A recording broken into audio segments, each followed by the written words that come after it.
কোন জিনিসটার জন্য এত অনুতাপ করছো তুমি? কি হারিয়ে গেছে? খুব দামি ছিল বুঝি? আমার না হাসি পায়। কাল যেটা তোমার ছিলই না, অন্য কারো থেকে তুমি পেয়েছিলে, কাল যেটা অন্য কারো ছিল সেইটা তোমার কাছে এসেছিল, তুমি সেটাকে নিজের ভাবতে শুরু করে দিলে। আর আজকে যখন তোমার থেকে হারালো তখন সেটা তুমি আটকে রাখতে চাইছো কেন? কাল সেটা যার ছিল সে তো ছেড়ে দিয়েছিল, তোমাকেও তো ছাড়তে হবে, কারণ আগামীকাল সেটা আবার অন্য কারো হয়ে যাবে। যেটা তোমার সেটা তোমার কাছেই থাকবে, যেটা তোমার নয় সেটা তোমার থেকে হারিয়ে যাবে এবং তোমাকে সেটা যেতে দিতে হবে।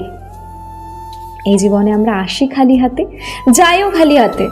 মাঝখানে যেগুলো আমাদের সঙ্গে ঘটে সেগুলো আমাদের কর্মের ফল, কিংবা আমাদের শেখানোর জন্য ভগবান আমাদের সঙ্গে খেলা খেলে থাকে।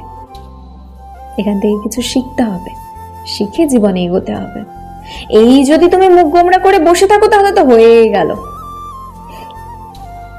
ছেড়ে দাও, যেটা তোমার সেটা তোমারই থাকবে, যেটা তোমার নয় সেটা তোমার থেকে চলে যাবে এবং তোমার কোনো অধিকার নেই কোনো কিছুকে আটকে রাখা।